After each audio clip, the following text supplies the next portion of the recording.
Hey, best friends, as I return back to the dating scene, here's a list of things that I'm not interested in. Thing number one, a build-a-man. You must be self-sufficient and built when you meet me.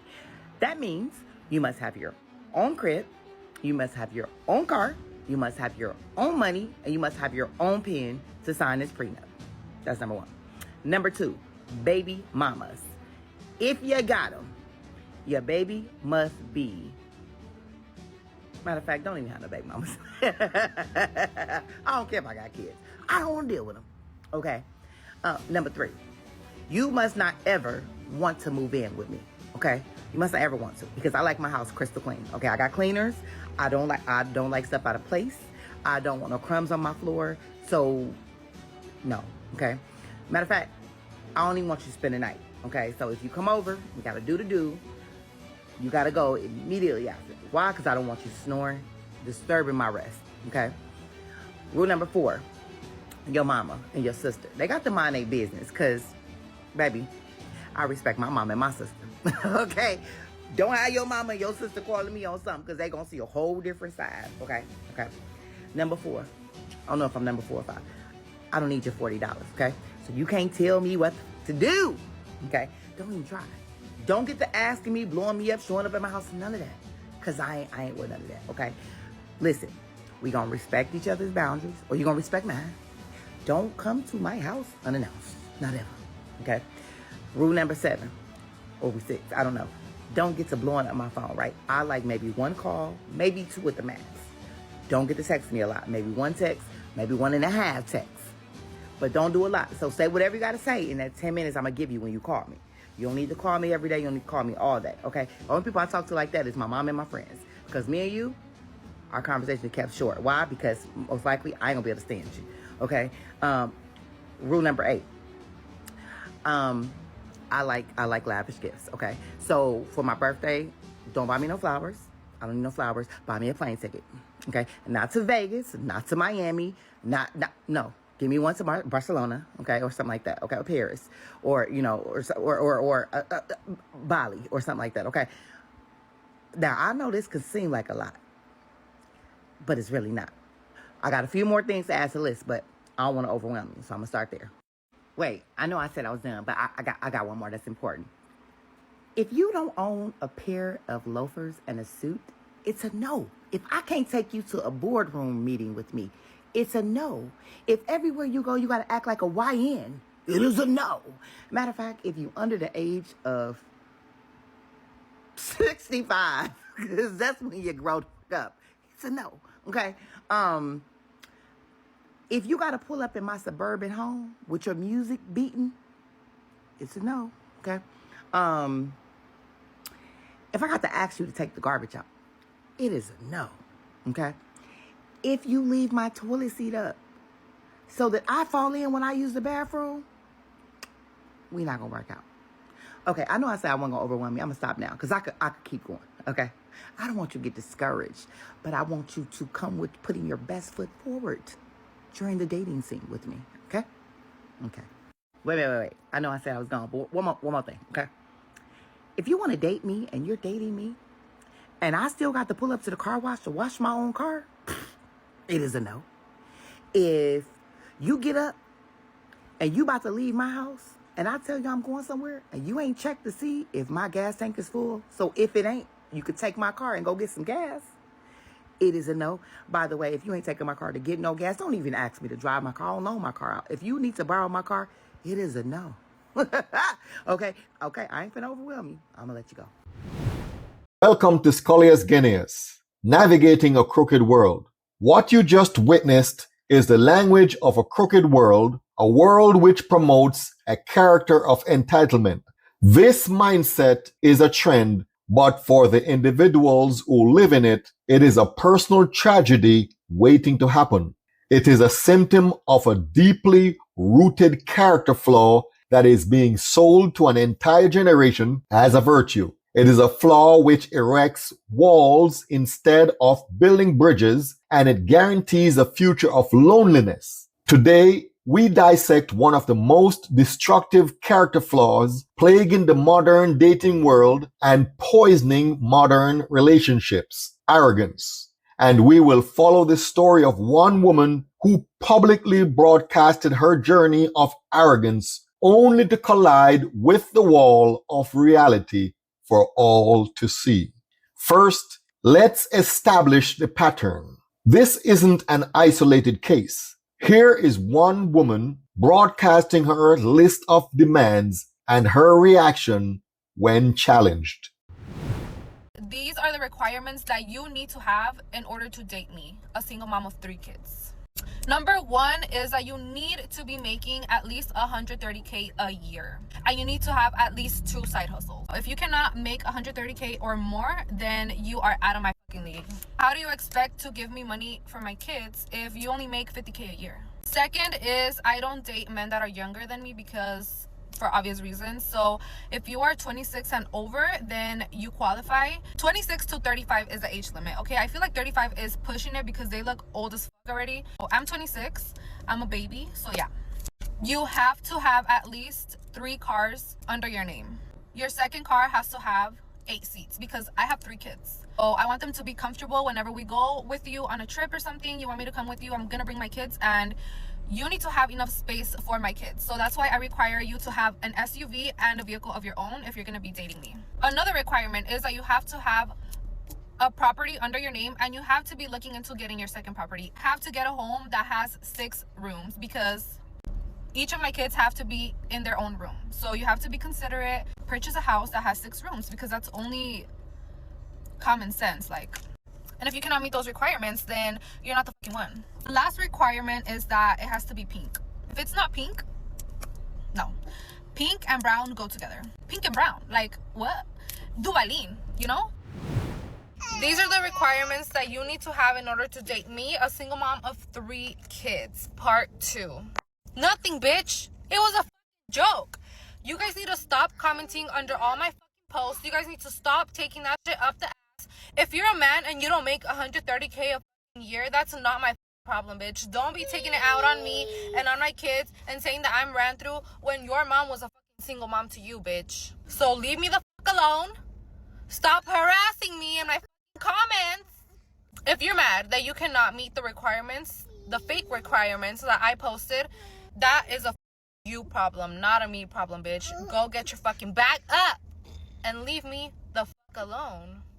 If you can't tell the difference between a satire video and a real video, go touch some grass, bitch, because that shit is insane how many people actually believe I have those requirements when I don't even meet those requirements. Like, get the fuck off my fucking page, bitch.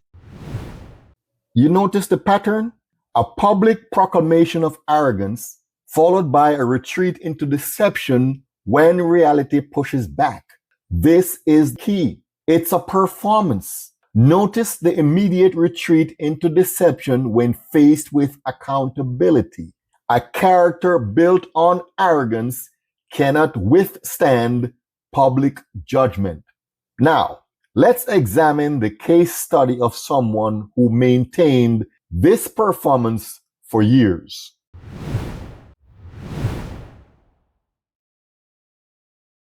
For years, another woman built her online brand on this exact character of performative arrogance. Her platform was built on telling men their value was conditional and telling women not to settle for anything less than perfection, served on a silver platter. This is what I called Act 1, the proclamation. I do not accept a coffee or a walk as a possible date option, and neither should you. First of all, I'm not a dog that needs to be walked. Second, I have an espresso machine at home, works fabulous. We're not doing drinks either. You're gonna try to get me drunk and take me back home. No. We are doing dinner. You're gonna pick me up. We're gonna come to the restaurant. We're gonna see your table manners. We're gonna see what you order. We're gonna see, do you hold your chopsticks correctly? We're just gonna, study you a bit. Okay, so dinner it is. This was the public face, the demands, the study, the performance of untouchable value. But the straight path of truth is relentless. Time, biology, and the consequences of one's own character cannot be filtered or edited. What happens when the audience is gone and you are left alone with the results of your philosophy? That, my friends, is Act 2, the consequence. I started the egg freezing process. I did some preliminary tests which showed that my egg count is really low. And I know a lot of women struggle with this. I had a ovarian surgery last January, and I knew that I have endometriosis and I had like a giant cyst on my ovary, and the doctors told me that the doctors did tell me that that might affect my fertility, but we didn't even start like the actual egg freezing, so it still might be that my eggs are high quality, but there's just not a lot of them.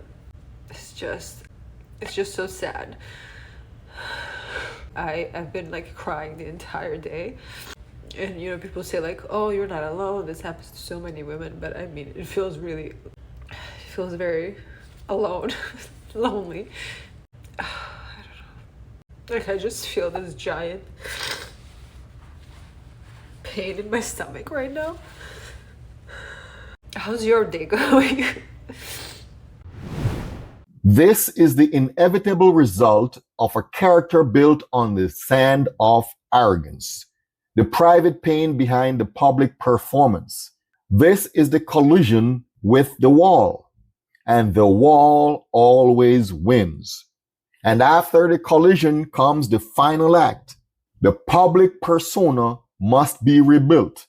The old lies are no longer sustainable, so a new truth, or at least a new performance, must be presented.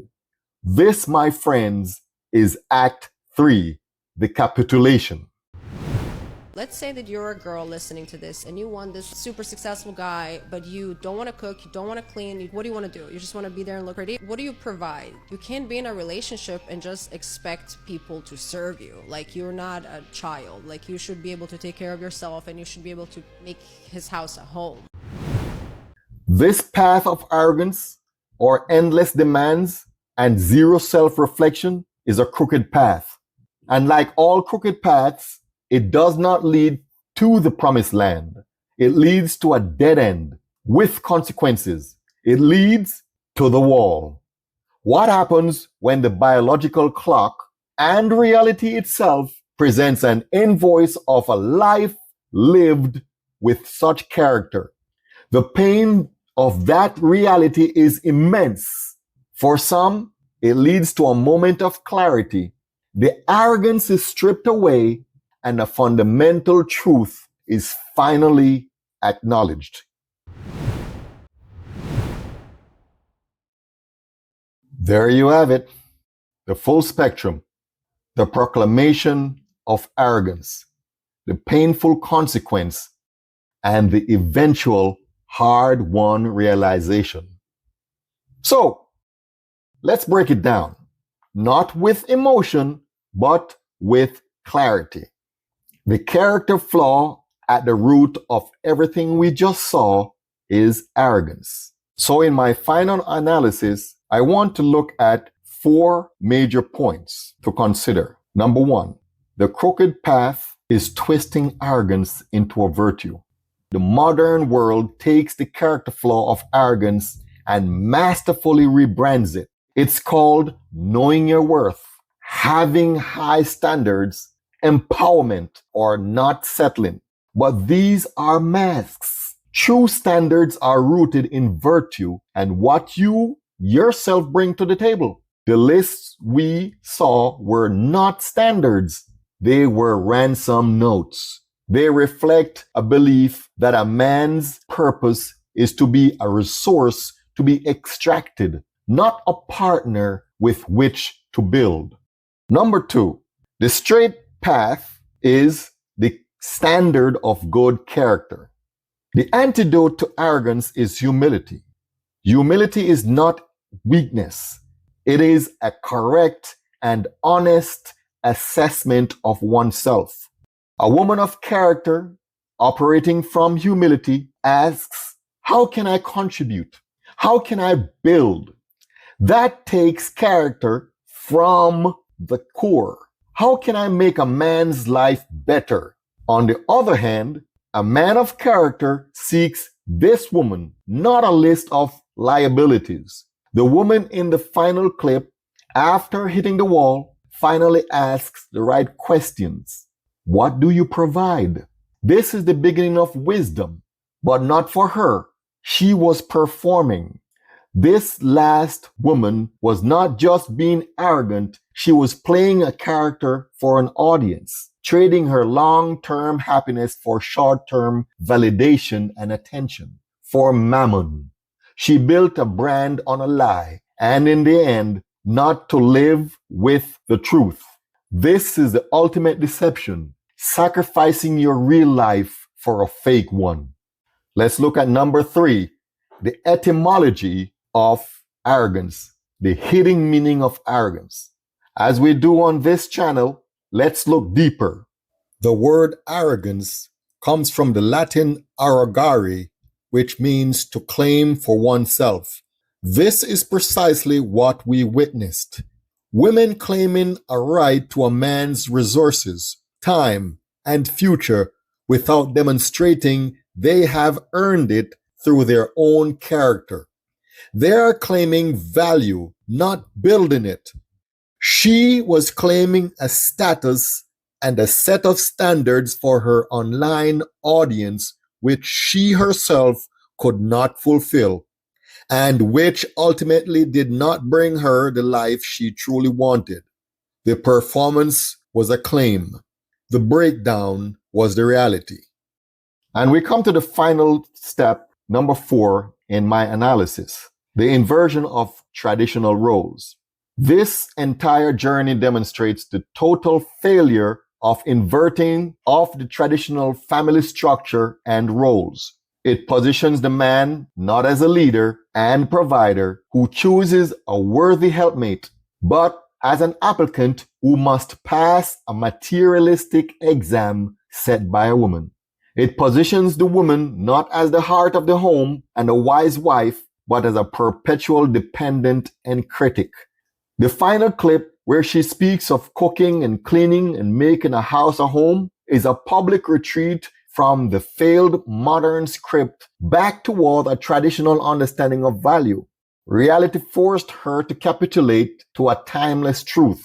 A family is built on mutual contribution, not unilateral demands. No family, no legacy, no peace can be built on such a rotten foundation.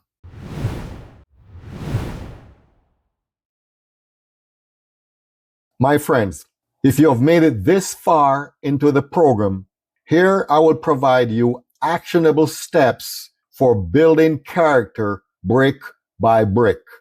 So, how do we guard against this poison in our own lives?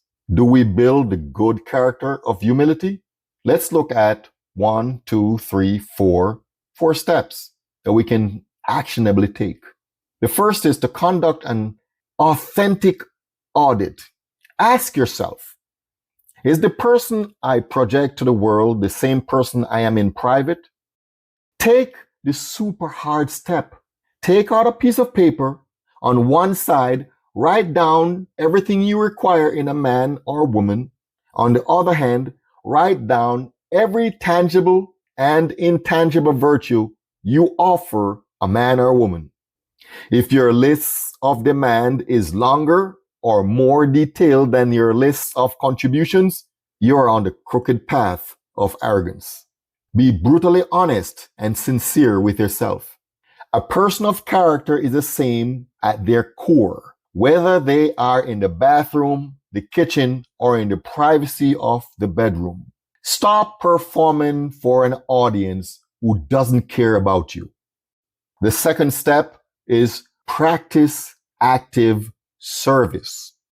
Stop defining your value by what you can demand and start defining it by what you can contribute. The muscle of humility is built by serving, not by demanding. Starting with once a month, perform one unsolicited act of service. Once a month is because you have spent years of your life building the bad habit of selfishness. For men, can you lead, protect, and provide stability? For a woman, can you bring peace, understanding, and wisdom first to yourself and then to the man's life? How about this? Prepare a meal for a man, just because with a joyful spirit. There are already plenty of men in your friend zone anyway, right? That's the true test. This simple act breaks the me first programming. Third, let's shift from getting to becoming. Stop focusing on the finished product, man or woman, you want to get. Start focusing on becoming the man or woman of character to whom you are naturally drawn. Build your skills, your integrity, your peacefulness, your competence. True character is built when one is not watching. It's the discipline you practice, the knowledge you gain, the kindness you show without needing to post about it. Focus on building a life of substance, not a timeline of highlights. And point number 4, final step, actionable step. Study and emulate true strength. The women in these clips were seeking validation from a fickle crowd. A person of character seeks truth, the truth, the one and only truth. People of good character are willing to be corrected. They measure themselves against timeless, objective standards, not the shifting whims of social media. Study the lives of great men and women from history. Observe the successful, long-term couples in your own life. Ask about it. Where are they? And if you cannot find any, then you are in the wrong crowd. You will not see these arrogant demands. You will see mutual respect, service, and a shared mission. This is the straight path. To conclude, my friends, the crooked path of performative arrogance promises fame and empowerment. The path of arrogance, as we saw, leads to a lonely room filled with regret, crying in front of a camera. The straight path of authentic character may be quieter, built on the foundation of humility and service, and it leads to a life of meaning, peace, and a relationship built on a foundation of rock and leads to a thriving home. The choice is always ours. The choice is always yours. Let us choose to build, not to perform. Let us choose truth over attention. Let us commit to walking the straight path. Let's build a better world, one character at a time. Thank you for joining us at Skolias, Geneas.